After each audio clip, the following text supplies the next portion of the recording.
Start करते हैं sequential programmable logic device, जिसको सिंपल लैंग्वेज में कहते हैं एसपीएलडी। इसकी डिजाइनिंग तुम्हारे सिलेबस में नहीं है, सिर्फ इसका कॉन्सेप्चुअल क्या क्या होता है, डिफरेंस क्या होता है कॉम्बिनेशनल में और सीक्वेंशियल में, इतना ही हम पढ़ेंगे। तो जब हम सीक्वेंशियल सर्किट को डिजाइन करते हैं तो सीक्वेंशियल और कॉम्बिनेशनल में क्या लॉजिक डिफरेंस होता है? सिर्फ मेमोरी एलिमेंट का, यानी कि अगर हम कॉम्बिनेशनल सर्किट में फ्लिप फ्लॉप ऐड कर देते हैं तो वो क्या बन जाता है? Sequential circuit. तो ये डायग्राम यहाँ पे बना हुआ है,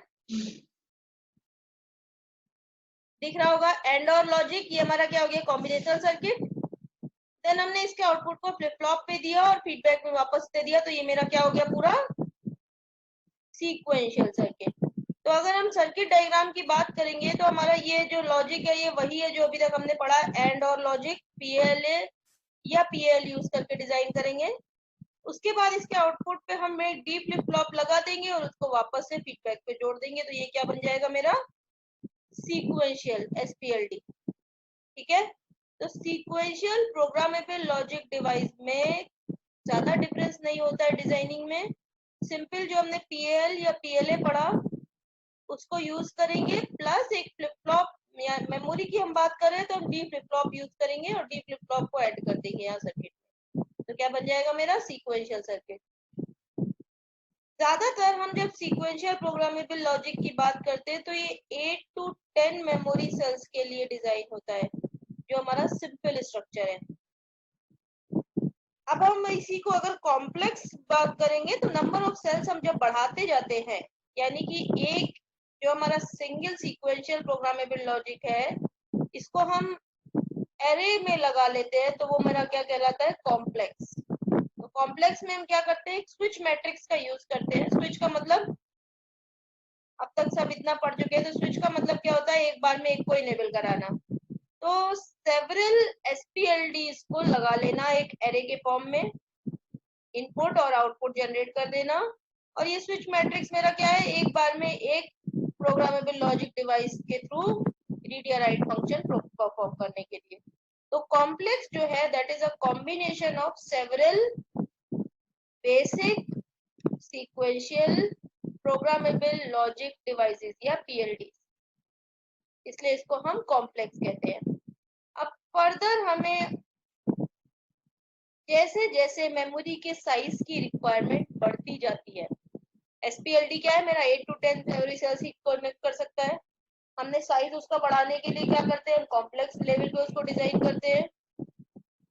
अब जैसे जैसे हमारे साइज की रिक्वायरमेंट बढ़ती जाती है तो हम गेट के एरे यूज करते हैं, जिसको हम कहते हैं एफपीजीए। आज की डेट में जितने भी मेमोरी चिप्स है सब एफपीजीए पे डिजाइन होते हैं।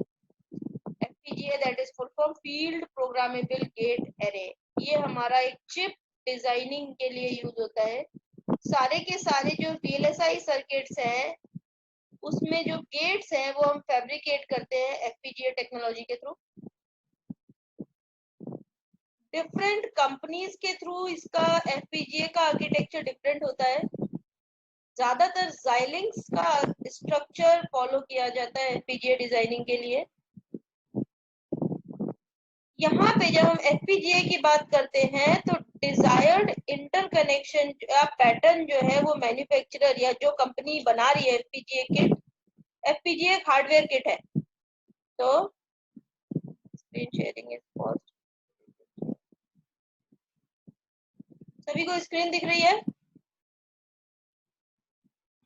Yes ma'am. तो FPGA क्या है? हमारा एक हार्डवेयर आर्किटेक्चर है। एज अ इंजीनियर जब तुम इन फ्यूचर में अपने हायर स्टडीज अगर करते हो और hardware designing point of view से बात करते हो तो बहुत सारे सर्किट्स हम FPGA किट पे डिजाइन कर सकते हैं।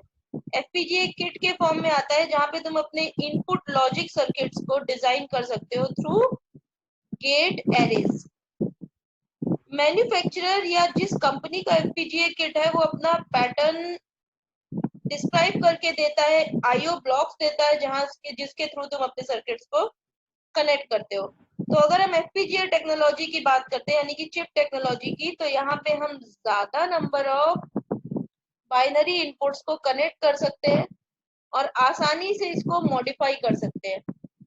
तो इसलिए FPGA is most popular among all programmable logic devices। जो अभी तक हमने सारी पढ़ी है, PL, PLA, PLD, SPLD and CPLD, इन सब में जो most widely used popular designing है वो हमारा FPGA है, क्योंकि ये ज्यादा नंबर ऑफ इंटरकनेक्शन देता है, यानी कि हम एक साथ ज्यादा बिट्स कनेक्ट कर सकते हैं। इजी टू यूज होता है। डिफरेंट कंपनीज जैसे अल्टेरा का एक कंपनी है जिसका आर्किटेक्चर डिफरेंट होगा। अगर हम Xilinx की बात करेंगे तो उसका आर्किटेक्चर डिफरेंट होगा। तो डिफरेंट कंपनीज अपना आर्किटेक्चर प्रोवाइड करती है और हमें सिंपल आईओ कंट्रोल ब्लॉक के थ्रू इनपुट आउटपुट या अपना लॉजिक डायग्राम कनेक्ट करना होता है। तो अगर ये वाला आर्किटेक्चर देखोगे तो ये हमारा अल्टेरा है। अल्टेरा मींस एक कंपनी है जो कि FPGA किट्स बनाती है। तो डिफरेंट लॉजिक एंड ब्लॉक्स किस तरीके से कनेक्टेड है हमारे मैट्रिक्स के फॉर्म में। प्रोग्रामेबल इंटरकनेक्शन एरे बीच में दिया हुआ है ये। तो हम जब प्रोग्रामिंग करते हैं हर किट के आईओ पोर्ट्स स्पेसिफाइड होते हैं, उन पे हम प्रोग्राम करके अपना इनपुट या अपना लॉजिक जब प्रोग्राम कर देते हैं ये हार्डवेयर हमारे हिसाब से रन करता है। दूसरा आर्किटेक्चर जो FPGA का है वो Xilinx कंपनी के थ्रू प्रोवाइड किया हुआ है। ये मोस्ट पॉपुलर है क्योंकि इसमें हमारा मल्टीप्लेक्सिंग या नंबर ऑफ इनपुट्स और ज्यादा बढ़ जाते हैं। तो Xilinx में हमारे क्या है, कॉन्फ़िगरेबल ब्लॉक है। ये बीच में जो ब्लैक स्क्वायर दिख रहे हैं तुम्हें, ये हमारे कॉन्फ़िगरेबल ब्लॉक्स हैं जहाँ पे हम अपना डिजायर्ड सर्किट कनेक्ट कर सकते हैं और इनपुट आउटपुट पैटर्न्स के लिए हम ये हॉरिजॉन्टल और वर्टिकल लाइंस का यूज करते हैं। और ये जो हमारी कॉर्नर पे स्क्वायर लगे हैं ये हमारा स्विच मैट्रिक्स है जो कि इनपुट को आउटपुट पे रूट कराने के लिए यूज किए जाते हैं। तो different IO blocks, configuration blocks and switching matrix के थ्रू हम FPGA को प्रोग्राम करते हैं।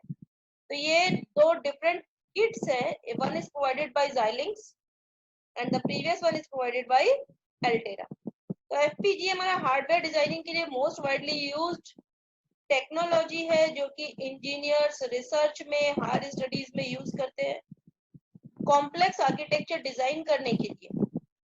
तो अगर हम कंपैरिजन करते हैं FPGA और CPLD का, तो FPGA जो है ये नंबर देख सकते हो कि कितने tiny blocks, nearly 1 lakh tiny logic blocks को कनेक्ट करने के लिए हम FPGA का यूज कर सकते हैं, जबकि CPLD जो है वो फ्यू ब्लॉक्स को ही कनेक्ट कर सकता है as compare to FPGA।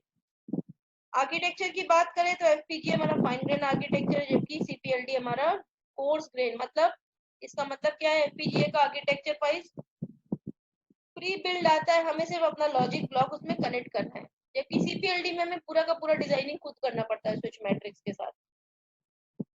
FPGA जो है वो ज्यादा बेनिफिशियल है for complex and large size memory designing के लिए, बेटर है एज कम्पेयर टू CPLD। अगर हम स्मॉलर डिवाइस डिजाइनिंग की बात करते हैं स्मॉलर साइज के, तब CPLD हमारा बेटर हो जाता है। FPGA में हम छोटे छोटे ब्लॉक्स अपना लॉजिक जोड़ के लार्ज डिजाइनिंग बनाते हैं, जबकि हमारे CPLD हमारे बड़े बड़े ब्लॉक्स जोड़ के बनाए जाते हैं। FPGA हमारा रैम बेस्ड डिजाइनिंग है, जबकि CPLD EEPROM बेस्ड है। ऑब्वियसली कनेक्शन के हिसाब से दिख रहा होगा कि FPGA हमारे मोर एक्सपेंसिव है बट फास्टर डिजाइन है as compare to CPLD। FPGA पे अक्सर लिखने को आता है तो ये थ्योरी क्वेश्चन रेडी रखना अपना FPGA का, क्योंकि ये मोस्ट वाइडली यूज हार्डवेयर है किसी भी तरीके की लार्ज साइज मेमोरी या लॉजिक सर्किट डिजाइनिंग के लिए। तो FPGA के बारे में ये दोनों डायग्राम अच्छे से तुम्हें बनाने आने चाहिए, Xilinx का आर्किटेक्चर और Altera का। पेपर में कई बार पूछता है कि Altera का FPGA आर्किटेक्चर एक्सप्लेन करो, तो तुम्हें ये वाला बनाना होगा। अगर Xilinx का पूछता है तो तुम्हें सेकेंड वाला बनाना होगा, प्लस इसके बारे में लिखना पड़ेगा। ठीक है, तो यहाँ तक तो हमारे सर्किट डिजाइनिंग आ गया। हमने मेमोरी पढ़ा, मेमोरी को डिजाइन कैसे करते हैं, डिफरेंट टाइप के डिजाइनिंग पढ़ लिए, कॉम्बिनेशनल देन सीक्वेंशियल के बारे में डिस्कस कर लिया। अब हम आ जाते हैं कि हमारे लॉजिक फैमिली क्या होती है। जब हम सर्किट डिजाइन करते हैं बाइनरी में, यानी कि 0 0 या 1 1 इनपुट देते हैं, तो डिफरेंट टाइप के लॉजिक फैमिली में डिफरेंट कैरेक्टरिस्टिक्स या आउटपुट वेरी करते हैं। जब हम लॉजिक फैमिलीज की बात करते हैं तो हमारा इंटीग्रेशन टेक्नोलॉजी सबसे पहले, सभी ने वीएलएसआई, हाँ कुछ बोल रहे हो? तो सभी ने वीएलएसआई, एसएसआई, मीडियम स्केल, ये सब नाम सुने? Small scale integration, medium scale integration, large scale integration, very large scale integration, इन सब का मतलब क्या होता है? नो मैम, ये नहीं सुना। नहीं सुने? तो ये जरूर सुनो, क्योंकि आज की डेट में तुम्हारे पास, तुम्हारे हाथ में जो भी इलेक्ट्रॉनिक डिवाइस है सब इसी इंटीग्रेशन टेक्नोलॉजी से बनी है। लैब में तो तुम सब काम कर चुके हो, कुछ छोटे छोटे सर्किट्स तो जोड़े ही थे, तो याद होगा कि अगर हम छोटा सा भी एक लॉजिक सर्किट जोड़ते हैं, कनेक्ट करते हैं, तो हमें कितने सारे वायर्स या कनेक्टर लग जाते हैं। तो तुम क्या एज्यूम कर सकते हो कि उसी ब्रेडबोर्ड पे तुम अपने मोबाइल टेक्नोलॉजी का सर्किट जोड़ सकते हो? क्या ये पॉसिबल है? नहीं, फिर तो तुम्हारा मोबाइल जो है तुम्हारे हाथ के साइज का नहीं होता, तुम्हारे पूरे घर के साइज का होता। ठीक है, तो हम कोई भी आर्किटेक्चर, इलेक्ट्रॉनिक डिवाइस आज की डेट में डिस्ट्रीब्यूटेड नहीं बनाते, मतलब अलग अलग कंपोनेंट्स लेके उसको जोड़ते नहीं। हम क्या करते हैं, सबसे पहले सिमुलेशन सॉफ्टवेयर पे, किसी भी सॉफ्टवेयर पे उसका कंप्लीट सर्किट डिजाइन करते हैं, देन उसको फैब लैब में, फैब्रिकेशन लैब में इंटीग्रेट करते हैं on a chip, that is PCB. तो सबसे पहले जब ये काम शुरू हुआ था इंटीग्रेशन का, तो सबसे पहले स्मॉल स्केल इंटीग्रेशन आया था। इसका मतलब क्या था? Maximum up to 12 logic gates on a single chip integrate किए थे। उसके बाद इसी ऑर्डर में इंटीग्रेशन लेवल हमारा बढ़ता गया। मीडियम स्केल में nearly 100 logic gates on a single chip integrate कर सकते हैं। देन लार्ज स्केल इंटीग्रेशन में हम nearly 1000 gates on a single chip integrate कर सकते हैं। देन VLSI आया, 10,000 गेट्स पर चिप इंटीग्रेट कर सकते हैं। Then ULSI, ultra large scale integration. आज की डेट में हम नैनो टेक्नोलॉजी पे काम कर रहे हैं, यानी कि 10⁹ गेट्स हम पर चिप इंटीग्रेट कर सकते हैं। तो इंटीग्रेशन से क्या हुआ, हम ज्यादा नंबर ऑफ गेट्स यानी कि ज्यादा applications on a lesser area implement कर पा रहे हैं। इसी वजह से आज की डेट में इतना high amount of computing power तुम्हारे पास अपने हाथ में एक छोटे से गैजेट में होता है। ठीक है, तो हमें खैर इसकी बहुत ज्यादा डिटेल में नहीं जाना, तुम्हें इनका नाम पता होना चाहिए। तो जब हम इन टेक्नोलॉजीज की बात करते हैं तो यहाँ पे गेट्स पढ़ रहे हो, तो ये जो गेट्स है इनको डिजाइन करने के लिए हमारे पास बहुत सारे तरीके होते हैं। तो हर टेक्नोलॉजी में, डिफरेंट लॉजिक फैमिली में अलग अलग तरीके से गेट्स को डिजाइन करते हैं। तो उसके बेस पे जो हमारी लॉजिक फैमिली है वो वेरियस टाइप्स में क्लासिफाई होती है। RTL लॉजिक फैमिली यानी कि register transistor logic, RTL, R for register, T for transistor. IIL यानी कि integrated injection logic, integrated injection logic. हाँ, अभी नेक्स्ट पेज में इसका सबका फुल फॉर्म लिखा हुआ है। ठीक है, DTL diode transistor logic, TTL transistor transistor logic, ECL emitter coupled logic. MOSFET का फुल फॉर्म तो तुम लोगों को पता ही होगा, अभी पढ़ रहे हो इलेक्ट्रॉनिक्स में। Metal oxide semiconductor field effect transistor और CMOS कॉम्प्लीमेंट्री मॉसफेट।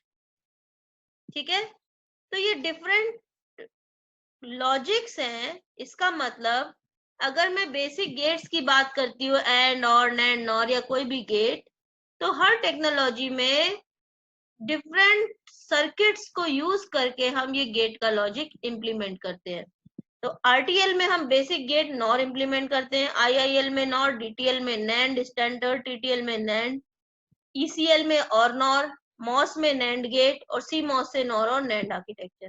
तो ये बेसिक गेट्स है, इसी को हम एडवांस तरीके से कोई भी गेट इंप्लीमेंट कर सकते हैं। जो बेसिक गेट हमारा है हर टेक्नोलॉजी में, ये गेट्स इम्प्लीमेंट करते हैं। कैसे, अभी हम इनका डिटेल आगे पढ़ेंगे। अब यहाँ पे तुम्हें लेफ्ट साइड में ये वर्टिकल में कुछ फीचर्स लिखे हुए दिख रहे हैं। पावर डिसिपेशन इन मिलीवॉट पर गेट।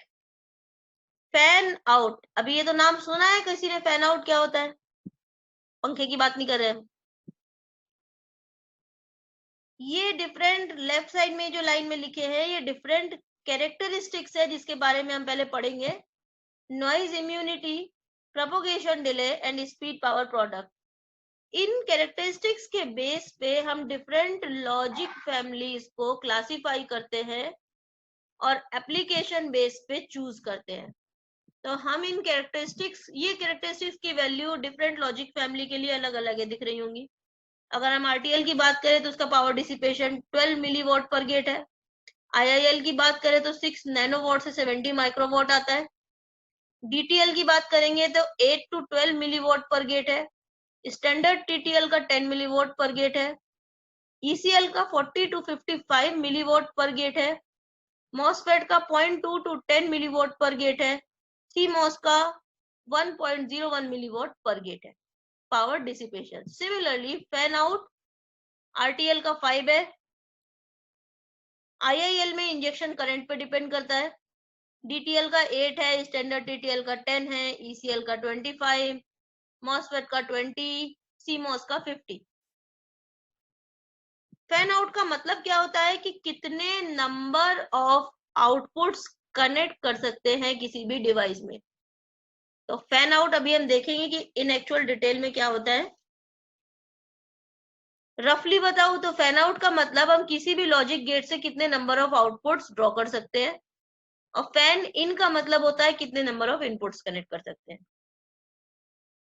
नॉइज इम्यूनिटी आरटीएल की नॉर्मल है, आईआईएल की पुअर है, डीटीएल की हमारी नॉइज इम्यूनिटी गुड है, एंड इसी हिसाब से बाकी सारे गेट्स की है। तो ये सारे पैरामीटर्स अगर देखोगे तो हर गेट के लिए अलग अलग वेरी कर रहे हैं। Similarly propagation delay nano seconds में आरटीएल का 12 है, आईआईएल का 25 to 250 है, डीटीएल का 30 है, and this so on. Speed into power product अगर हम बात करेंगे तो ये हमारा पिको जूल में होता है, अलग अलग गेट का अलग अलग है। तो जब हम चूज करते हैं किसी भी सर्किट डिजाइन करने के लिए कि कौन सी लॉजिक फैमिली हम चूज करेंगे, तो हम किस बेसिस पे चूज करते हैं? अपने डिजाइन स्पेसिफिकेशंस के बेस पे।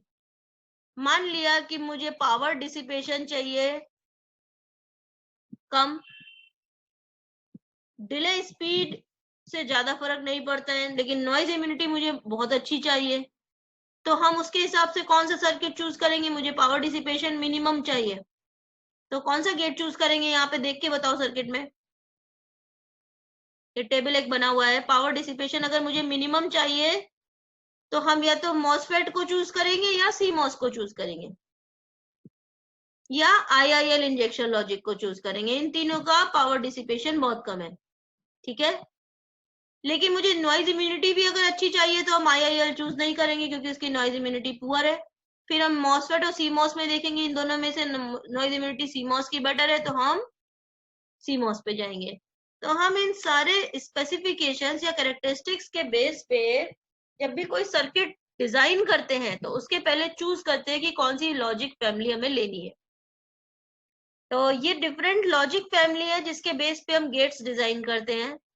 हर लॉजिक फैमिली के कुछ बेनिफिट्स हैं और कुछ ड्रॉबैक हैं। कुछ कैरेक्टरिस्टिक्स यहाँ पे अच्छे हैं, कुछ कैरेक्टरिस्टिक्स पुअर है। तो based on our design requirement कि मेरे लिए स्पीड ज्यादा मायने रखती है या नॉइज इम्यूनिटी ज्यादा मायने रखती है या पावर डिसिपेशन ज्यादा मायने रखता है, उसके बेस पे हम लॉजिक फैमिली चूज करेंगे एंड देन हम सर्किट डिजाइन करना शुरू करेंगे। तो सबसे पहले हम आ जाते हैं कि इन कैरेक्टरिस्टिक्स के बारे में पढ़ लेते हैं कि ये कैरेक्टरिस्टिक्स होती क्या है। तो ये टेबल क्लियर सभी को? आगे बढ़े। Yes, ma'am. Yes, ma'am. ये कुछ क्वेश्चंस हैं, क्वेश्चंस में लास्ट में डिस्कस करूंगी, तुम लोगों के पास नोट्स में आए हुए हैं ना? Yes, तो ये ma'am. क्वेश्चंस करके देखोगे, पहले मैं पढ़ा देती हूँ फिर मैं लास्ट में इन क्वेश्चंस पे आऊंगी। इन बिटवीन तुम लोग ये क्वेश्चंस प्रैक्टिस करो, थोड़ा सा करके देखते रहो। मेमोरी का size, address bus, data bus, उसी बेसिस पे ये क्वेश्चंस है। Okay ma'am. तो हमने लॉजिक फैमिली अभी जो बात की हमारी, एक तो बाइपोलर का मतलब ट्रांजिस्टर पढ़ चुके हो अभी। बाइपोलर बेस्ड कौन सा ट्रांजिस्टर है? करंट दोनों डायरेक्शन में फ्लो करेगा। BJT, bipolar junction transistor, BJT. और यूनिपोलर मतलब single uni junction transistor, UJT या मॉसफेट। तो हमारी लॉजिक फैमिली बीजेटी बेस्ड होती है और मॉसफेट बेस्ड होती है। बीजेटी बेस्ड में हमारी सैचुरेटेड लॉजिक फैमिली में कौन कौन सी आ जाती है? RTL resistor transistor logic, DTL diode transistor logic, DCTL direct coupled transistor logic, I2L integrated injection logic, HTL high threshold logic, TTL transistor logic. Non saturated logic में saturated और non saturated का क्या मतलब है? पढ़ा हो अगर तो बीजेटी हमारा 3 मोड में यूज होता है। सब लोग इलेक्ट्रॉनिक्स में बीजेटी पढ़ चुके हैं ना? Yes ma'am. तो बीजेटी हमारा 3 मोड में यूज होता है, कट ऑफ, एक्टिव और सैचुरेशन। अगर हमारा ट्रांजिस्टर सैचुरेशन रीजन में काम कर रहा है तो हमारा सैचुरेटेड लॉजिक होगा। अगर वो सैचुरेशन रीजन में काम नहीं कर रहा है, सिर्फ कट ऑफ और एक्टिव में काम कर रहा है, तो हमारा नॉन सैचुरेटेड लॉजिक है। ठीक है, यहाँ पे सैचुरेटेड और नॉन सैचुरेटेड का मतलब सैचुरेशन में काम करेगा या नहीं करेगा उसके बेस पे होगा। तो जहां पे हम कट ऑफ और सैचुरेशन लेते हैं उसमें हमारे ये वाले गेट्स है लेफ्ट साइड में जो सारे नाम लिखे हुए हैं, ये जो सारे आरटीएल, डीटीएल, डीसीटीएल, I2L, HTL और TTL, इनमें हमारा जो ट्रांजिस्टर है बीजेटी, ये कट ऑफ और सैचुरेशन दो ही मोड में काम करता है। हम शॉर्ट की TTL और ECL की अगर बात करें तो इन दोनों में हमारा कट ऑफ और एक्टिव में ट्रांजिस्टर काम करता है, सैचुरेशन में नहीं करता। TTL हमारा यही फुल फॉर्म है, ट्रांजिस्टर ट्रांजिस्टर लॉजिक, और ECL हमारा होता है एमिटर कपल्ड लॉजिक। ठीक है, अब हम आ जाते हैं दूसरा हमारी टेक्नोलॉजी मॉसफेट बेस्ड या यूनिपोलर बेस्ड। उसमें हमारा P type MOSFET, N type MOSFET और कॉम्प्लीमेंट्री मॉसफेट, CMOS। तो यूनिपोलर हमारे 3 टाइप के होते हैं, PMOS, NMOS और CMOS। ये क्लास खत्म हो रही है, मैं फिर से इनवाइट भेजती हूँ, फिर उसके बाद शुरू करती हूँ। हाँ, तो हम लॉजिक फैमिली की बात कर रहे थे। लॉजिक फैमिली हमारी 2 टाइप में डिवाइड होती है, that is bipolar and unipolar. Bipolar that is BJT based, और यूनिपोलर यानी कि मॉसफेट या यूजेटी बेस्ड। बाइपोलर में हमारी फर्दर 2 टाइप की होती है, एक हमारी सैचुरेटेड जिसमें हमारा ट्रांजिस्टर या तो कट ऑफ या सैचुरेशन में यूज होता है, और एक नॉन सैचुरेटेड जिसमें हमारा ट्रांजिस्टर कट ऑफ और एक्टिव रीजन में यूज होता है। यूनिपोलर हमारी 3 टाइप की होती है, PMOS, NMOS और CMOS। जब हम लॉजिक फैमिली की बात करते हैं तो हम इसको क्लासिफाई करते हैं बेस्ड ऑन इट्स कैरेक्टरिस्टिक्स। तो सबसे पहले हम बात कर लेते हैं कैरेक्टरिस्टिक्स की। मोस्ट वाइडली यूज जो कैरेक्टरिस्टिक्स है वो हमारी fan out, power dissipation, propagation, delay, figure of merit और नॉइज मार्जिन। इसी के बेस पे हम लॉजिक फैमिलीज को डिवाइड करते हैं या क्लासिफाई करते हैं। तो फैन आउट की अगर हम बात करें, फैन आउट का मतलब क्या है कि कोई एक गेट कितने नंबर ऑफ स्टैंडर्ड आउटपुट्स को ड्रॉ कर सकता है, यानी किसी एक गेट से हम कितने नंबर ऑफ आउटपुट्स कनेक्ट कर सकते हैं।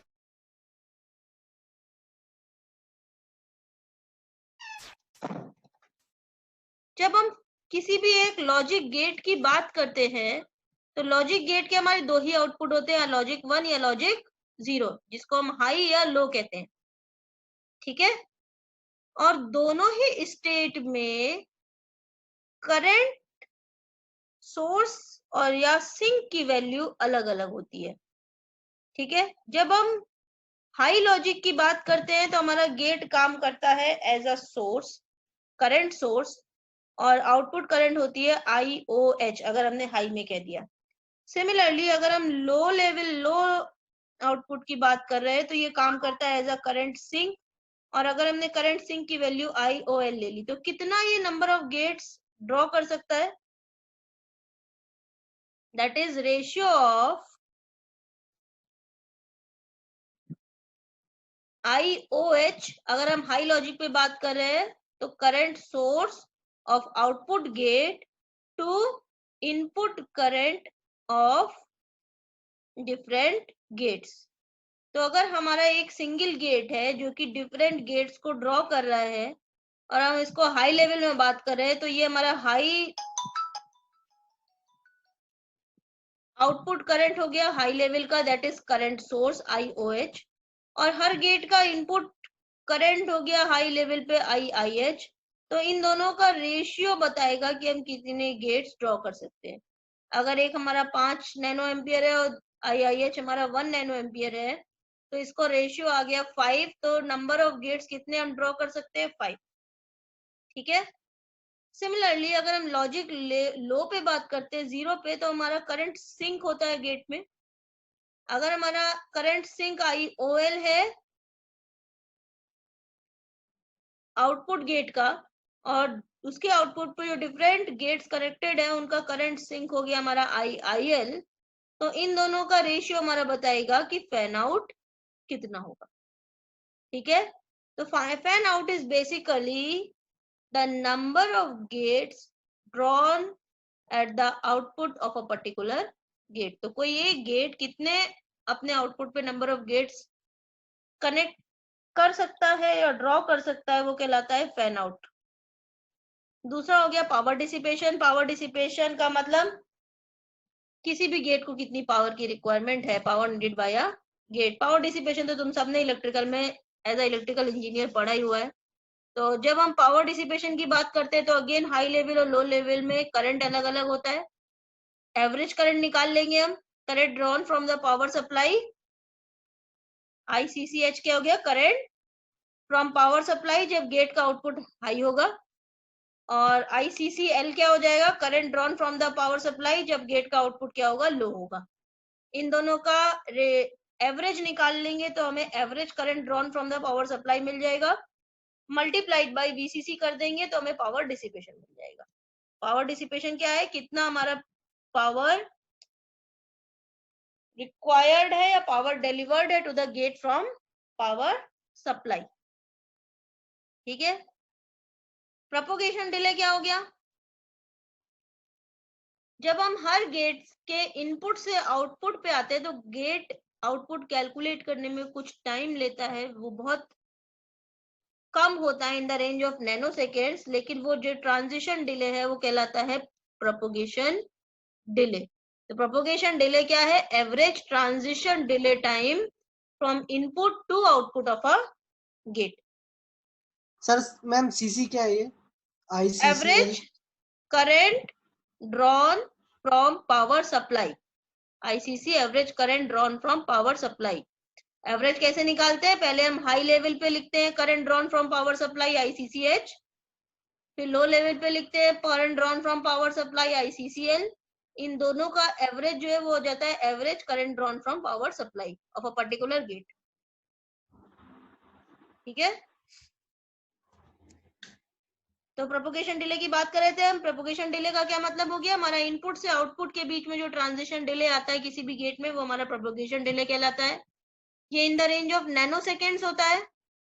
अब हमारा जब गेट के आउटपुट की बात करते हैं तो दो तरीके से हमारे आउटपुट चेंज होगा, या तो 1 से 0 होगा या 0 से 1 होगा, दो ही चीज हो सकती है। तो हाई टू लो होने में जो टाइम लगाता है और लो टू हाई होने में जो टाइम लगाता है वो दो पैरामीटर कहलाते हैं TPHL। नीचे दिख रहे हैं यहाँ पे। TPHL क्या है? हाई टू लो होने में जो हमारा टाइम लगाता है या डिले होता है दैट इज TPHL, और लो से हाई होने में आउटपुट जो टाइम लगाता है that is called as TPLH। अगर हम इसको वेव फॉर्म में देखते हैं, मैंने एक इन्वर्टर का सिंपल सा सर्किट ले लिया। इन्वर्टर का मतलब नॉट गेट, तो इनपुट अगर हम 1 देंगे तो आउटपुट 0 मिलेगा, और 0 देंगे तो 1 मिलेगा। ठीक है। तो हमारा कुछ वेव फॉर्म इस तरीके का आएगा। हमारा इनपुट जब 0 है तो आउटपुट मेरा क्या होगा? 1। जब हमारा इनपुट ट्रांजिट होके 1 होगा तो आउटपुट क्या हो जाएगा? 0 हो जाएगा। लेकिन ये जब ट्रांजिशन होगा, इनपुट जब चेंज होगा और आउटपुट चेंज सेम टाइम पे नहीं होगा, कुछ टाइम लगाएगा 0 होने में। सिमिलरली इनपुट जब मेरा वापस 1 से 0 हो जाएगा तो हमारा आउटपुट क्या होगा, 0 से 1 हो जाएगा। हमने ये वेवफॉर्म बनाई है नॉट गेट या इन्वर्टर के लिए। सिमिलरली अलग अलग गेट के लॉजिक के हिसाब से वेवफॉर्म बदल जाएंगी, लेकिन लॉजिक यही रहेगा। तो अब मुझे देखना है कि मेरा इनपुट का चेंज आउटपुट पे कितनी देर में रिफ्लेक्ट हो रहा है। तो हम एक रेफरेंस पॉइंट लेंगे इनपुट पे, वही सेम रेफरेंस पॉइंट हम लेंगे आउटपुट पे। तो ज्यादातर हम रेफरेंस पॉइंट क्या लेते हैं, 50% ट्रांजिशन लेवल का। मान लिया मेरा 0 से 1 हो रहा है, तो जब ये 50% लेगा होगा, 0.5 होगा, तो वहां से मैंने देखा, वो टाइम ले लिया। सिमिलरली आउटपुट पे जब 1 से 0 हो रहा है तो यहाँ पे 50% ले लिया, और इन दोनों के टाइम के बीच में जो गैप है वो क्या है, मेरा propagation delay from high to low. ठीक है, स्टैंडर्ड वे में हम 50% लेते हैं, कोई कंपलसरी नहीं है। अगर तुम 20% लेना चाह रहे हो तो इनपुट पे भी 20% लोगे, तो आउटपुट पे भी 20% लोगे। अगर तुम 80% पे कैलकुलेट कर रहे हो रेफरेंस पॉइंट, तो इनपुट पे भी 80% लोगे और आउटपुट पे भी 80% लोगे। ठीक है, तो स्टैंडर्ड वे में हम दोनों में 50-50% का लाइन खींच लेंगे, और जो गैप आएगा that is TPHL, high to low का प्रोपोगेशन डिले।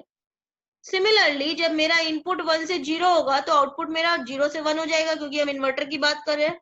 तो अगेन हमने यहाँ पे 50% की लाइन खींच ली।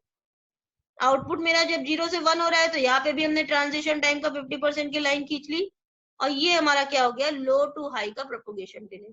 तो एवरेज प्रोपोगेशन डिले क्या होगा किसी भी सर्किट का, इन दोनों का एवरेज, यानी कि TPLH plus HL divided by 2।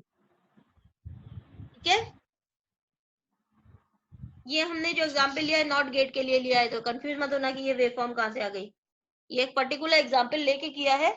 Similarly किसी भी गेट में 0 से 1 होने के लिए जो टाइम लगता है वो कहलाता है लो टू हाई, और 1 से 0 में जो डिले आता है दैट इज हाई टू लो, और इन दोनों का जो एवरेज होता है वो कहलाता है एवरेज प्रोपोगेशन डिले।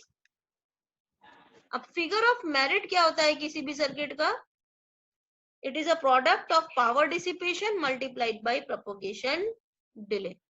तो अभी तक हमने दो टर्मिनोलॉजी पढ़ी, पावर डिसिपेशन और प्रोपोगेशन डिले। इन दोनों का प्रोडक्ट कहलाता है figure of merit. Figure of merit किसी भी सर्किट का फिक्स होता है, कांस्टेंट होता है। अगर हम उसको बढ़ाने की कोशिश करते हैं प्रोपोगेशन डिले या स्पीड ऑफ अ सर्किट, क्योंकि स्पीड और पावर का प्रोडक्ट कांस्टेंट है, फिगर ऑफ मेरिट कांस्टेंट है, तो अगर हम डिले बढ़ाना चाहेंगे तो पावर डिसिपेशन कम हो जाएगा, एंड वाइस वर्सा। तो ये दोनों पैरामीटर्स को हम एक साथ कभी भी कंट्रोल नहीं कर सकते।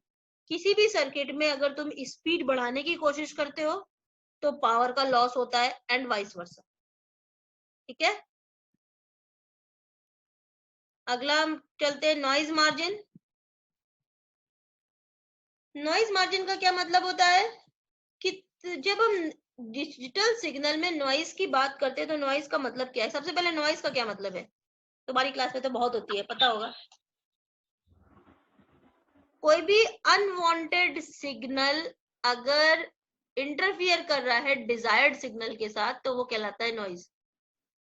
नॉइज कितनी हमारी दो शांति है से, मैम, हाँ दे रही है हमारे, कितनी शांति है मैम, कहाँ नॉइज सुनाई दे रही है आपको? अभी तो है ही कहाँ, बच्चे कहाँ हैं, 14 बच्चे 13 बच्चे बैठे हैं, तो नॉइज कहाँ से आएगी।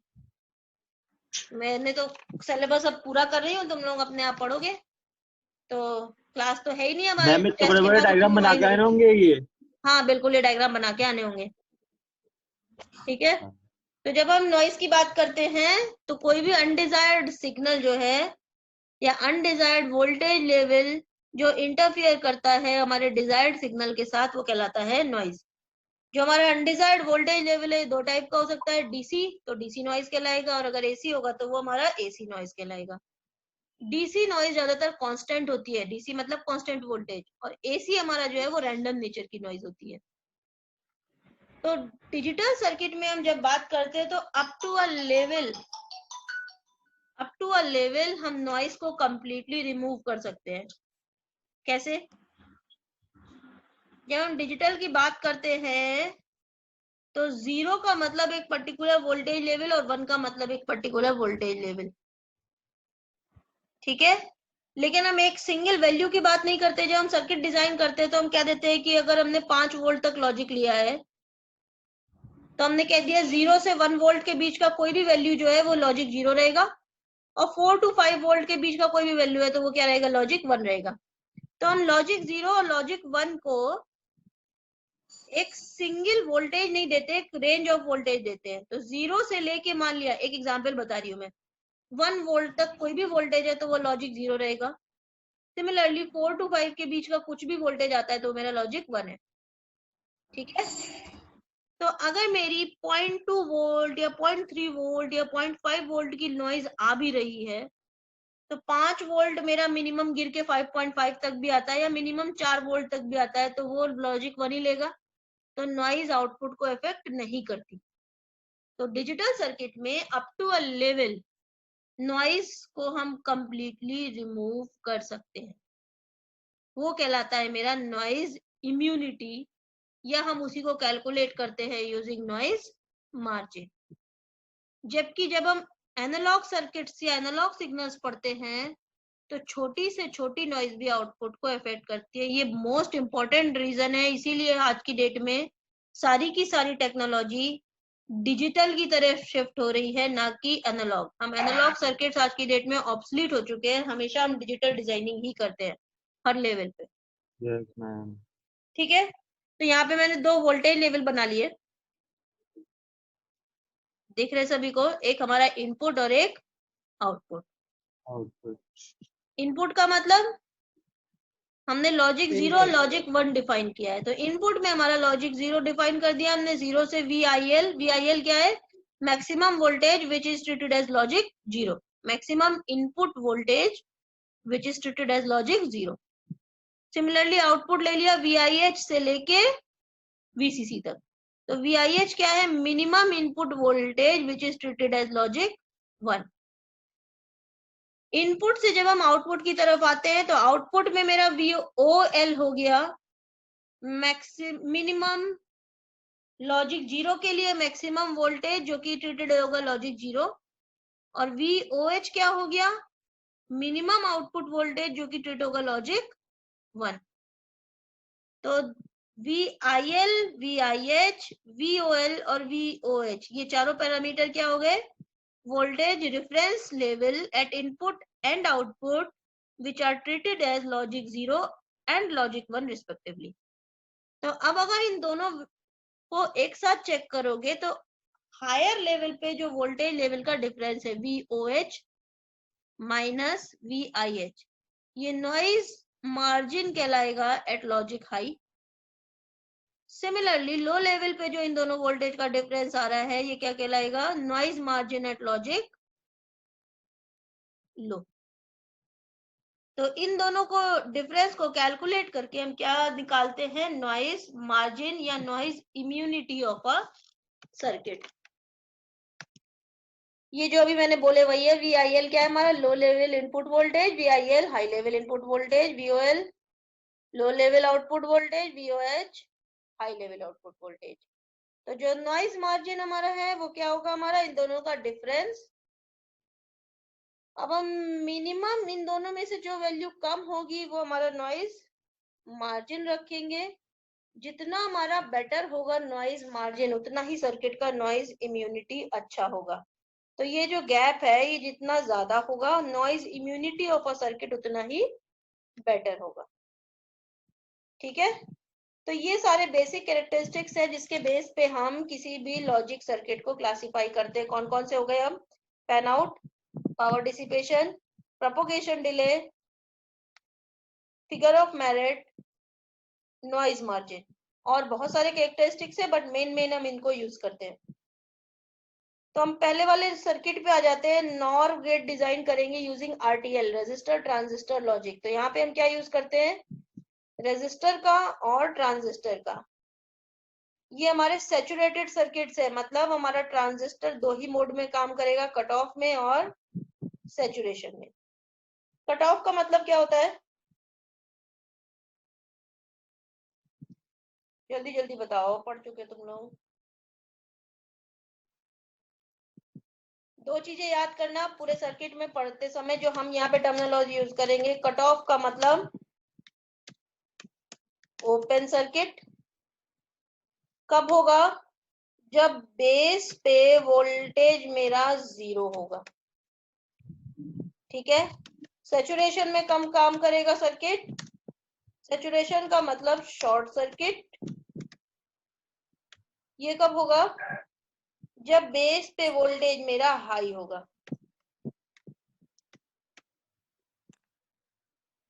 ठीक है। ये लो और हाई वोल्टेज लेवल से समझो, क्योंकि हम अब इनपुट पे क्या देंगे? बाइनरी लॉजिक देंगे, 1 या तो उसके बेस पे हमारा ट्रांजिस्टर अगर हमने 0 दिया तो कट ऑफ में होगा, और अगर 1 दिया तो सैचुरेशन में होगा। रेजिस्टर ट्रांजिस्टर लॉजिक की अगर हम बात करते हैं तो हम वोल्टेज जो है वो डायरेक्टली नहीं देते हैं, थ्रू रेजिस्टर देते हैं सर्किट में। ठीक है। सबको ये क्लियर होगा कि हम रेजिस्टर क्यों लगाते हैं? क्योंकि अगर हम सप्लाई को ट्रांजिस्टर से डायरेक्टली कनेक्ट कर देंगे तो हमारा उड़ जाएगा ट्रांजिस्टर, प्रोटेक्ट करने बर्न आउट हो जाएगा ड्यू टू करंट प्रॉब्लम। तो हम यहाँ पे सीरीज में क्या लगाते हैं? करंट लिमिटिंग रेजिस्टेंस का, ताकि हमारा ट्रांजिस्टर काम करे। तो ये आरटीएल लॉजिक जो है, यहाँ पे हम क्या लगाते हैं? हर सप्लाई को देते हैं थ्रू रेजिस्टर। बेस रेजिस्टर लगा लिया। एक सेकेंड, हैंग हो गया मेरा सिस्टम। ऐसा हमको भी लग रहा है मैम। वेट करो एक सेकेंड। तुम लोगों की स्क्रीन मूव हो रही है? बिल्कुल नहीं। वायरस आ गया है जूम ऐप से, अनइंस्टॉल कर दो। अभी तक तो नहीं था मैम, ये आया उसके बाद ही हुआ ऐसा। एक सेकेंड वेट करो, मुझे शायद दोबारा से सेंड करना पड़ेगा इनवाइट, ये काम नहीं कर रहा है। अरे बहुत टाइम लगेगा फिर तो। नहीं, बहुत टाइम नहीं लगेगा, वेट करो, ये फटाफट से ज्वाइन करो। क्या मैम, आप भी ना।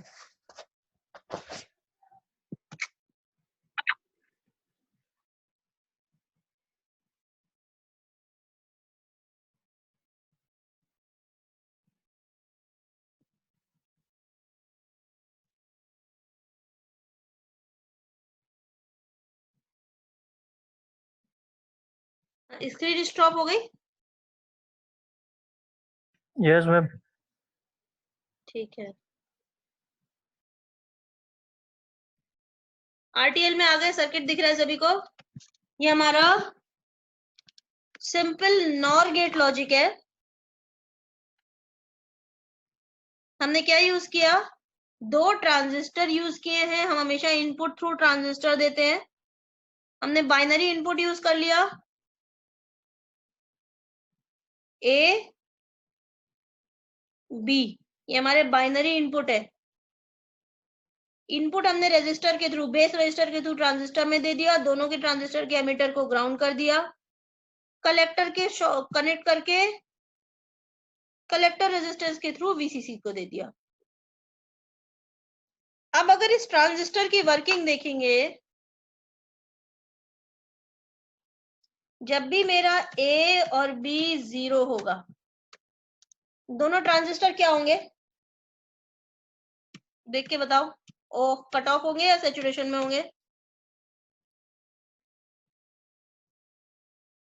जब भी बेस पे वोल्टेज 0 होगा, दोनों ट्रांजिस्टर क्या होंगे? अभी मैंने लिखाया था, तुम्हें बताया था, कट ऑफ होंगे। जब दोनों ट्रांजिस्टर मेरे कट ऑफ होंगे यानी ओपन सर्किट होंगे, तो हमारा आउटपुट किससे कनेक्ट हो जाएगा? ये ओपन सर्किट हो गया तो हमारा आउटपुट किससे कनेक्ट हो जाएगा? वीसीसी से कनेक्ट हो जाएगा। वीसीसी से कनेक्ट हो जाएगा यानी कि हमें वाई कितना मिलेगा? 1 मिलेगा। तो हमारा कैपिटल वाई कितना आ जाएगा? 1 आ जाएगा। इतना ठीक? अब इन दोनों में से कोई भी एक अगर 1 हो जाएगा, A इक्वल टू 1 कर दिया मैंने और B इक्वल टू 0 कर दिया, तो कौन सा ट्रांजिस्टर सैचुरेशन में आ जाएगा? A इक्वल टू 1 T1 वाला, T1 T1 वाला सैचुरेशन में आ जाएगा और T2 मेरा क्या होगा? ऑफ कट ही ऑफ में रहेगा। चला जाएगा। ठीक हाँ है, मैम, कट ऑफ में चला जाएगा। ठीक, सही। तो जब मेरा T2 तो ओपन सर्किट है, लेकिन T1 मेरा जब शॉर्ट सर्किट हो गया तो आउटपुट को क्या कर देगा? ग्राउंड कर देगा। तो कैपिटल Y क्या हो जाएगा? 0 हो जाएगा। ठीक है, ग्राउंड जैसे ही करेगा आउटपुट मेरा 0 हो जाएगा। सिमिलरली अगर हम A की वैल्यू 0 और B की वैल्यू अगर 1 करते हैं, तब देखो T1 क्या होगा मेरा? T1 कट ऑफ में चला जाएगा, ऑफ रहेगा। और T2 क्या होगा? सैचुरेट होगा। सैचुरेशन में होगा। कोई भी एक ट्रांजिस्टर अगर मेरा सैचुरेशन में आता है तो वो शॉर्ट सर्किट यानी कि आउटपुट को क्या कर देगा? ग्राउंड। तो Y फिर मेरा 0 ही रहेगा। ठीक है, और अगर दोनों 1 होते हैं तो भी दोनों ट्रांजिस्टर मेरे क्या हो जाएंगे? सैचुरेशन में। सैचुरेट। और आउटपुट क्या हो जाएगा मेरा? 0। तो मेरा ट्रुथ टेबल क्या बना? 0 0 पे 1 और बाकी सारे कॉम्बिनेशन पे 0। कौन सा गेट हुआ ये? नॉर गेट, और का अपोजिट। एक बार ठीक है? वापस से समझा दो ना।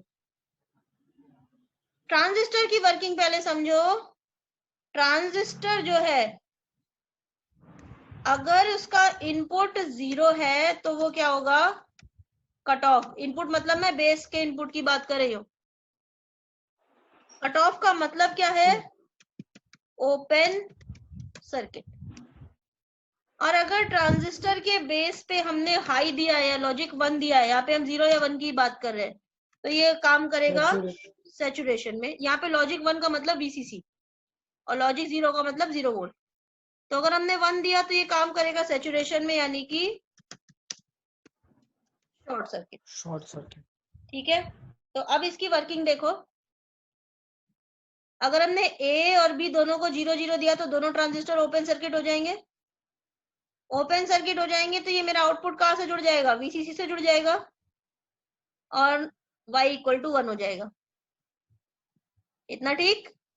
आउटपुट VCC से जुड़ जाएगा मैम। अबे भाई ये कनेक्शन देखो, ये ओपन सर्किट हो गया T1 T2, तो ये हट गया, कट गया, ओपन सर्किट हो गया। इलेक्ट्रिकल कनेक्शन तो जानते हो। तो ये लाइन कहाँ से जुड़ गई? इससे जुड़ गई। अब क्योंकि ओपन सर्किट है तो करंट फ्लो करेगा नहीं, तो आरसी के क्रॉस कुछ ड्रॉप होगा नहीं, तो हमारा VCC as it is output पे मिल जाएगा, यानी Y इक्वल टू 1 मिल जाएगा। ठीक है, यहाँ पे ड्रॉप कितना होगा? IC इंटू RC, क्योंकि ट्रांजिस्टर मेरे ओपन सर्किट है तो IC की वैल्यू 0 है, तो कोई ड्रॉप होगा नहीं। 5 वोल्ट मुझे सीधे आउटपुट पे मिल जाएगा, Y इक्वल टू 1 मिल जाएगा। ठीक है, अब इनमें से कोई भी एक इनपुट 1 हो गया तो वो कॉरेस्पॉन्डिंग ट्रांजिस्टर सैचुरेशन में हो जाएगा, यानी कि शॉर्ट सर्किट हो जाएगा। जैसे ही ये शॉर्ट सर्किट होगा ये किसको कनेक्ट कर देगा? ग्राउंड पे कनेक्ट कर देगा। और जैसे ये ग्राउंड होगा तो कंप्लीट वोल्टेज मेरा ग्राउंड हो जाएगा। आउटपुट पे क्या मिलेगा? 0 मिलेगा। ठीक है, तो कोई भी एक ट्रांजिस्टर या दोनों ट्रांजिस्टर अगर ऑन होते हैं तो ये सीधे मेरा जैसे ही शॉर्ट सर्किट होगा ये ग्राउंड कर देगा, यानी आउटपुट 0 कर देगा। और जब ये दोनों ओपन सर्किट होंगे तो ये मेरा Y को VCC से कनेक्ट कर देगा, यानी कि 1 कर देगा। तो ये मेरा वर्किंग कैसे हुआ? 0 0 पे आउटपुट 1, बाकी सब पे 0, यानी कि नॉर गेट। Yes ma'am. ठीक है, ये वर्किंग यहाँ पे लिखी हुई है, इसको पढ़ लेना स्टेप बाय स्टेप। ये लिखा हुआ है, ये इसका टेबल बना हुआ है। 0 0 पे कौन कौन सा ट्रांजिस्टर कट ऑफ होगा? लॉजिक 1 0 1 1 0 1 1, जो अभी बताया तुम लोगों को। अब RTL का ड्रॉबैक क्या होता है? नॉइज मार्जिन इसका कम होता है। फैन आउट पुअर होता है, क्योंकि हमने रजिस्टर लगा दिया तो वोल्टेज ड्रॉप हो रहा है, वोल्टेज ड्रॉप की वजह से फैन आउट पुअर हो जाएगा। प्रोपोगेशन डिले भी हाई होता है, स्पीड ऑफ ऑपरेशन भी लो होता है, और पावर डिसिपेशन इसका हाई होता है। तो ये हमारा प्रिफर्ड सर्किट नहीं है, मगर इजी डिजाइन है और लो कॉस्ट सर्किट है। तो हमको जहाँ Yes, पे सिंपल रिक्वायरमेंट होती है, easier designing and low cost requirement, तब हम आरटीएल को यूज करते हैं।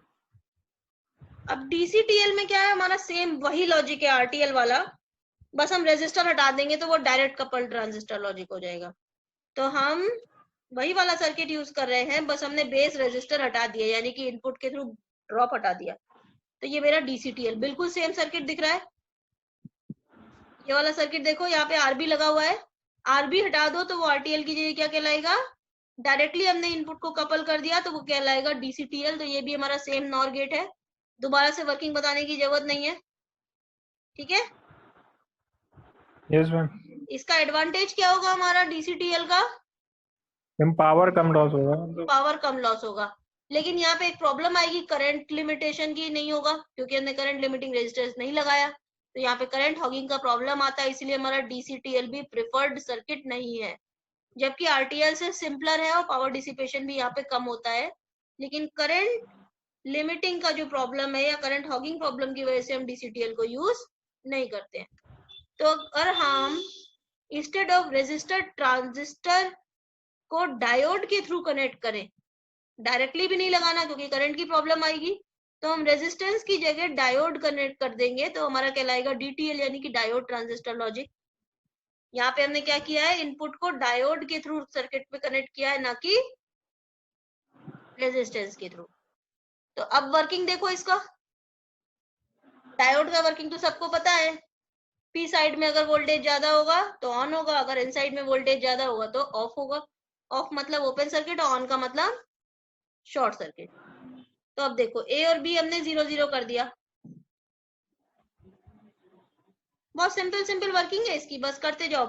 बाकी वोल्टेज ड्रॉप जो 0.2 0.5 वो तो तुम लोगों ने उसमें पढ़ा हुआ है, वो वैल्यू लिखते रहना, वो यहाँ वैल्यूज लिखी हुई है, मैं तो तुम्हें सीधे वर्किंग बता रही हूँ। जब ये ए और बी 0 0 होगा तो D1 D2 ऑन होंगे या ऑफ होंगे, देख के बताओ। ऑफ। हाँ, ए और बी 0 0 होगा, एन साइड में वोल्टेज कम है, बी साइड में वोल्टेज ज्यादा है क्योंकि बीसीसी से कनेक्टेड है, तो D1 N D2 side on में होंगे। वोल्टेज कम में वो कैसे पता चल रहा है मैम?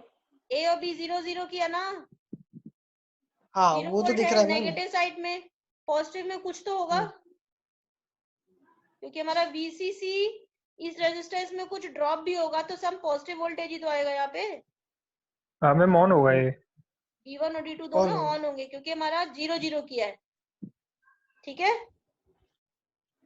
मैं लिखती भी जाती हूँ यहाँ पे, अगर A और B दोनों 0 होंगे तो D1 और D2 दोनों मेरे क्या हो जाएंगे, ऑन हो जाएंगे। जैसे ही ये ऑन होंगे तो ये किससे कनेक्ट कर देंगे, VCC को ग्राउंड से कनेक्ट कर देंगे, दिख रहा है। D1 D2 शॉर्ट सर्किट हो गए, तो VCC हमारा R1 के थ्रू 0 यानी कि ग्राउंड हो गया। जैसे ही ग्राउंड होगा तो हमारा ये पॉइंट X पे वोल्टेज कितना मिलेगा, 0 वोल्ट मिलेगा, ठीक है। जब ये 0 होगा तो D3 और D4 क्या हो जाएंगे, मैम ये ऑफ हो जाएंगे क्योंकि 0 मिल रहा है बिल्कुल उस सही। साइड से। हाँ, D3 और D4 मेरे क्या हो जाएंगे, ऑफ हो जाएंगे। क्यों, क्योंकि मेरा A और B 0 0 था, यानी कि 0 का मतलब ग्राउंड कह दो। तो जब ये सी ऑन हुए तो पॉइंट X पे भी वोल्टेज 0 हो गया। जब ये पॉइंट X पे वोल्टेज 0 हुआ जो कि D3 D4 के P साइड पे कनेक्टेड है, तो D3 D4 ऑफ हो गए। जब ये ऑफ हो गए तो ट्रांजिस्टर के बेस पे वोल्टेज कितना हो जाएगा, 0 हो जाएगा। Yes ma'am. तो ट्रांजिस्टर मेरा क्या हो जाएगा, ऑफ हो जाएगा, कट ऑफ। जब ट्रांजिस्टर ओपन सर्किट हो जाएगा तो आउटपुट पे वोल्टेज कितना मिलेगा, VCC RC के थ्रू आउटपुट पे कनेक्ट हो जाएगा, तो Y = 1 हो जाएगा। Yes ma'am. मैम हाँ बोलो, हो रहा है मैम, एक बार क्या? फिर से बता दो, फिर से बोलो। X पे 0 वोल्टेज कैसे हो रहा है? A की वैल्यू क्या है, 0, हाँ B B की की भी वैल्यू क्या है, 0, डायोड ऑन हो गया यानी कि शॉर्ट सर्किट पे दोनों पॉइंट पे सेम वोल्टेज हो जाएगा। तो ये ए का 0 एक्स पे आ जाएगा या बी का 0 एक्स पे आ जाएगा, तो ये 0 वोल्ट हो जाएगा। जैसे ही एक्स 0 होगा तो D3 D4 ओपन सर्किट हो जाएंगे, ऑफ। D3 D4 ऑफ होते ही ट्रांजिस्टर का बेस ग्राउंड हो जाएगा, यानी ट्रांजिस्टर ओपन सर्किट हो जाएगा। और ट्रांजिस्टर ओपन सर्किट होते ही जो मेरा आउटपुट है वो सीधे VCC से कनेक्ट हो जाएगा। और ओपन सर्किट हो गया तो कलेक्टर करंट 0 हो गई। कलेक्टर करंट 0 हो गई यानी कि RC के क्रॉस कोई ड्रॉप नहीं होगा, तो Y क्या हो जाएगा मेरा, इक्वल टू VCC यानी कि 1। ठीक है, इतना क्लियर सभी को? यस। अब अगर इन दोनों A या B में से कोई भी एक, मैं एक एग्जांपल बता रही हूँ, दूसरा तुम बताओगे, दूसरा तुम अपने आप ही कर लोगे। कोई भी एक 1 होता है लेकिन दूसरा भी 0 ही है, तो X पे क्या वोल्टेज मिलेगा? कोई भी एक 1 हो गया तो कॉरेस्पॉन्डिंग डायोड मेरा ऑफ हो गया। मान लिया मैंने A इक्वल टू 1 कर दिया तो D1 मेरा क्या हो जाएगा, ऑफ हो जाएगा। ठीक है,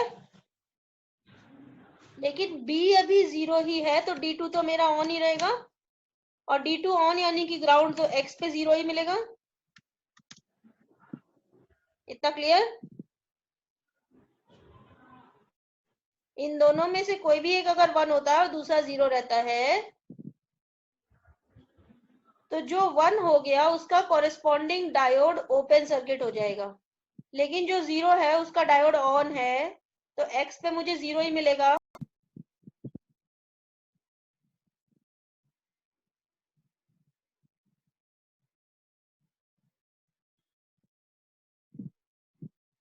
ठीक है, तो DTL कर रहे थे हमने, पहला लॉजिक देख लिया। A equal to 0, B equal to 0 पे D1 और D2 दोनों ओपन। तो A equal to B equal to 0 पे D1 और D2 दोनों हाँ ओपन या शॉर्ट, 0 0 पे ऑन रहेंगे। ऑन रहेंगे तो X पे वोल्टेज कितना आ जाएगा, 0। तो D3 और D4 दोनों क्या हो जाएंगे, ऑफ। तो हमारे ट्रांजिस्टर के बेस पे जो वोल्टेज है वो हो जाएगा 0। ट्रांजिस्टर क्या हो जाएगा मेरा, ऑफ। और ट्रांजिस्टर ऑफ होते ही आउटपुट क्या मिलेगा, VCC यानी कि 1। ठीक है, बिल्कुल ऐसे ही करोगे तो आसानी से सर्किट वर्किंग समझ में आएगी तुम लोगों को। इनमें से कोई भी एक 1 कर दिया मैंने, कोई भी एक 1 कर दिया, A इक्वल टू 1 किया, तुम B इक्वल टू 1 करके चेक कर लेना। कोई भी एक 1 होगा तो कॉरेस्पॉन्डिंग डायोड जो है मेरा क्या हो जाएगा, ऑफ हो जाएगा। तो D1 ये वाला ऑफ हो जाएगा। बिल्कुल सही, ऑफ हो गया। लेकिन D2 अभी क्या रहेगा, ऑन ही रहेगा। जब D2 ऑन होगा तो मेरा X पे वोल्टेज 0 ही रहेगा। Yes ma'am. और X पे 0 रहेगा तो D3 और D4 दोनों मेरे ऑफ ही रहेंगे। Yes ma'am. जब D3 D4 ऑफ होंगे तो बेस पे वोल्टेज मेरा 0 ही होगा ट्रांजिस्टर के, और ट्रांजिस्टर के बेस पे 0 यानी कि ट्रांजिस्टर मेरा ऑफ ही होगा, और ट्रांजिस्टर ऑफ होगा यानी कि आउटपुट मेरा 1 है। तो 0 0 0 1 1 0 तीनों कंडीशन में आउटपुट क्या मिलेगा मुझे, 1। अब चौथा कंडीशन देख लेते हैं, जब दोनों मेरा 1 होगा। जब दोनों 1 होंगे, A equal to B equal to 1, तो दोनों डायोड क्या होंगे, D1 और D2 ऑफ हो जाएंगे। जब ये ऑफ हो जाएंगे तो हमारा X पे वोल्टेज कितना आ जाएगा, VCC माइनस जो भी करंट इनटू R, तो सम पॉजिटिव वोल्टेज। D3 और D4 चालू हो जाएंगे। बिल्कुल सही, D3 और D4 क्या हो जाएंगे, ऑन हो जाएंगे, क्योंकि सम वोल्टेज आ गया, पॉजिटिव वोल्टेज। जब ये ऑन होंगे तो ट्रांजिस्टर के बेस पे कुछ एक पर्टिकुलर वोल्टेज आ जाएगा, जिसकी वजह से ट्रांजिस्टर क्या हो जाएगा, ऑन हो जाएगा। ठीक है, और ट्रांजिस्टर के ऑन होते ही आउटपुट क्या हो जाएगा मेरा, ग्राउंड से कनेक्टेड हो जाएगा यानी कि 0 हो जाएगा। Yes ma'am. तो 0 0 0 1 1 0 तीनों पे क्या मिलेगा, 1, और 1 1 पे क्या मिलेगा, 0। कौन सा गेट हुआ ये, वो एंड गेट। हाँ नैंड गेट, ठीक है। तो ये हमारा A इंटू बी का बार यानी कि नैंड गेट है। Thank you ma'am. इसी का टेबल, ये पूरा जो बताया मैंने, ये ऑपरेशन लिखा हुआ है तुम्हारा और ये टेबल बना हुआ है, ठीक है। इस सर्किट का एडवांटेज क्या है कि इसका फैन आउट हाई होता है, क्योंकि हमने रेजिस्टर्स नहीं लगाए हैं तो पावर डिसिपेशन इसका कम होता है, नॉइज इम्यूनिटी अच्छी होती है। लेकिन कुछ डिसएडवांटेज भी है, क्या कि हमें हार्डवेयर ज्यादा चाहिए तो कॉस्ट ज्यादा होगा, और क्योंकि हमारे Yes. गेट्स ज्यादा, हार्डवेयर ज्यादा यूज हो रहा है तो प्रोपोगेशन डिले इसका ज्यादा होगा, यानी कि स्पीड इसकी कम होगी, ठीक है। Yes, ma'am. अच्छा, ये टॉपिक तो मैंने खत्म कर दिया, मेरे पास अब सिर्फ आधे घंटे का टॉपिक रह गया है। तो कल आधे मैम, वो घंटे next एक class क्लास में। कनेक्ट कर लेते हैं और कल अगर खत्म कर लें, क्योंकि मुझे नेक्स्ट वीक से फिर सभी का रिवीजन क्लास चल रहा है, तो नेक्स्ट वीक से हम फिर एक ही क्लास पर वीक रखेंगे। तो कल कनेक्ट करना चाहते हो या आज ही खत्म कर लें इसको आधे घंटे में? मैम कल टेस्ट भी है सर। तो ठीक है, कल एक दो काम क्लास करेंगे। में फिर डिस्चार्ज हो जाता है मैम ना। अटेंडेंस लेना। हाँ अटेंडेंस में ले रही हूँ। अटेंडेंस मिल जाएगी।